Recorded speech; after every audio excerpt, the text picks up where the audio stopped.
Principe 8. Caractère du cœur. Dans la lettre de la semaine dernière, j'ai promis de terminer avec ce qui bloque les bénédictions de Dieu afin de passer cette semaine à ce qui multiplie vos bénédictions.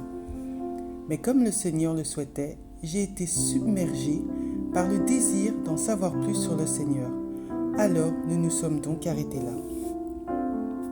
J'espère qu'en ayant cherché le Seigneur d'une manière plus profonde, vous avez pu le rencontrer de manière puissante. Dans ce qui bloque les bénédictions de Dieu, il y a la méchanceté. Celui donc qui sait faire ce qui est bon et qui ne le fait pas, commet un péché. Jacques 4, verset 17. Basé sur ce verset, nous pourrions définir la méchanceté comme un péché. La méchanceté en chacun de nous est un péché, dès lors que nous entretenons une mauvaise pensée dans notre esprit et ouvrons la porte à la méchanceté dans nos maisons. La méchanceté, c'est aussi accepter de faire ce que nous savons mauvais dans nos vies. Quelquefois, la méchanceté dans nos vies est involontaire, mais elle finit par nous détruire, même si nous l'ignorons. Le dictionnaire de Noah Webster, en 1928, définit la méchanceté ainsi: s'écarter des règles de la loi divine, mettre en pratique des dispositions maléfiques, l'immoralité, le crime, le péché, la nature pécheresse, les manières corrompues. La méchanceté englobe toutes les mauvaises choses que nous pratiquons et parfois même de manière répétitive.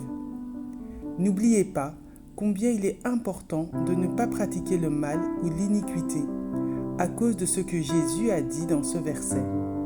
Ceux qui me disent « Seigneur, Seigneur » n'entreront pas tous dans le royaume des cieux, mais celui-là qui fait la volonté de mon Père qui est dans les cieux. Alors je leur dirai ouvertement « Je ne vous ai jamais connus, retirez-vous de moi, vous, qui vous êtes adonnés à l'iniquité. » Matthieu 7, versets 21-23. La méchanceté est aussi ce qui exprime ou révèle les dispositions corrompues ou le caractère du cœur. Chaque fois que nous nous écartons ou que nous sommes détournés des principes que Dieu a établis dans les lois divines et immuables de l'univers, nous en subissons finalement les conséquences. Même si nous ignorons la loi, nous en subirons les conséquences. Cette semaine, j'ai entendu dire que plusieurs femmes ont commencé à chercher le Seigneur à propos de ce qui bloquait leur restauration et les empêchait d'avoir une profonde relation avec lui. Étonnamment, le Seigneur a révélé à chacune d'elles que c'était le péché. Une femme qui était divorcée a avoué qu'elle a finalement réalisé qu'elle était dans le péché, non pas par conviction, mais à travers les conséquences dévastatrices qu'elle vivait. C'est quand elle a touché le fond, en plein désespoir, qu'elle a crié au Seigneur. Immédiatement, il a tendu la main pour l'aider, tout en lui révélant le péché qui avait causé la destruction et mené au désespoir. Cette femme avait emménagé avec son mari, ce qu'elle pensait être une réponse à sa prière. Mais la vérité est que l'homme et la femme qui ne sont plus légalement mariés vivent dans le péché s'ils ont des relations intimes. La plus grande bénédiction que nous ne devons jamais oublier est que nous avons un Sauveur aimant et indulgent, qui est là, prêt à nous pardonner et à nous purifier. Nous n'avons donc plus à être en proie à la culpabilité, la honte ou toute autre émotion négative qui nous tire vers le bas. Cette femme s'est humblement repentie et s'est détournée de ses mauvaises voies, juste comme 2 Chroniques 7, verset 14, dans lequel il nous promet que si mon peuple, sur qui est invoqué mon nom, s'humilie, prie et cherche ma face, et s'il se détourne de ses mauvaises voies, je l'exaucerai des cieux, je lui pardonnerai son péché et je guérirai son pays. Cela signifie que non seulement votre cœur sera guéri, mais votre maison aussi. Une autre femme s'est confiée à propos de quelque chose que le Seigneur lui a révélé. Avant de connaître le MIR, à la recherche de n'importe quel moyen pour ramener son mari, elle a été impliquée dans l'occultisme. Elle ne savait pas si ces pratiques continuaient à entraver son chemin. puisqu'elle s'était sincèrement repentie devant le Seigneur. Lorsque le Seigneur lui a rappelé cela, elle souhaitait se repentir auprès de son mari, car une grande partie de tout cela l'impliquait. Même si elle ne voyait plus son mari, elle savait que c'était la volonté de Dieu si leur chemin se croisait à nouveau. Quand elle a rempli son formulaire la fois suivante, elle a dit qu'elle savait que c'était fini. Le Seigneur lui a révélé à la fin du jeûne de 7 jours qu'il avait brisé cette forteresse dans sa vie. Elle a de nouveau demandé au Seigneur de lui donner l'occasion de parler à son mari. Mais le Seigneur a confirmé que ce qu'elle avait fait était suffisant. N'oubliez pas que Dieu regarde notre cœur, notre volonté de nous soumettre à sa volonté et à ses directives, même si cela peut paraître terrifiant. Très souvent, comme avec Abraham, il nous conduira à la montagne, nous regardera déposer ce que l'on a sur l'autel, puis nous arrêtera avec miséricorde avant que le couteau ne tombe. Jérémie 17, versets 9-10 dit « Le cœur est tortueux par-dessus tout, il est méchant, qui peut le connaître?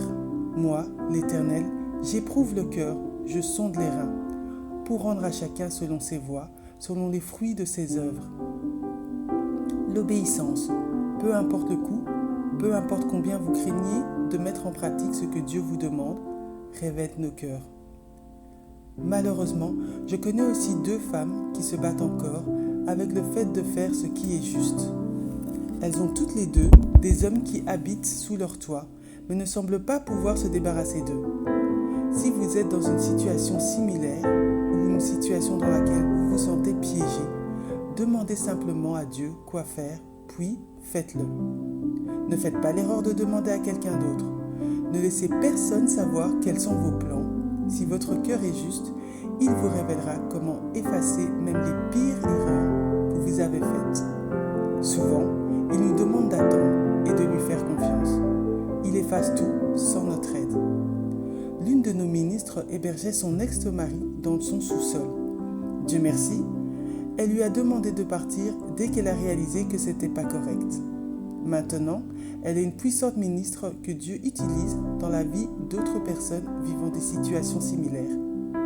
Une autre femme en Afrique du Sud était prête à faire ce qui était juste, peu importe les conséquences. Elle a dit à son mari qu'elle ne pouvait plus continuer à être intime avec lui puisqu'ils avaient divorcé. 2 mois plus tard, son mariage était restauré. La méchanceté entre souvent dans nos cœurs, lorsque sciemment ou inconsciemment, nous plantons notre tente en direction de Sodome. Trop tôt, vous découvrirez que vous entretenez pas seulement la pensée du péché, mais que vous vivez dans celui-ci. Cela peut même être le simple fait de garder vos yeux sur votre conjoint et ou votre mariage, au lieu de chercher attentivement la face du Seigneur. Regardez-vous vers Sodome? Qu'est-ce que vous regardez à la télé? Quel film regardez-vous? Où allez-vous regarder? À quoi exposez-vous vos yeux et votre pensée? Ceci nous ramène au cas de l'esprit double. Vous pouvez regarder des vidéos d'encouragement qui vous permettent de tourner vos yeux vers le Seigneur, mais ensuite, vous laissez des ordures demeurer dans votre esprit à cause de ce que vous regardez à la télévision ou sur votre téléphone. Vous pouvez lire fidèlement votre Bible, lire le livre « Dieu peut et va restaurer votre mariage », la femme sage et ensuite regarder des choses dont vous devriez vous détourner. Si vous êtes en proie à cette tentation, alors méditez sur ce verset et suivez l'exemple de Job. Nous savons que Dieu l'a béni au-delà de toute imagination. Arrêtons-nous ici et faisons une pause. La semaine prochaine, je partagerai avec vous un incroyable principe dont je n'ai jamais entendu parler un prédicateur ou un écrivain chrétien. Ce principe nous protège contre le mal fait contre nous.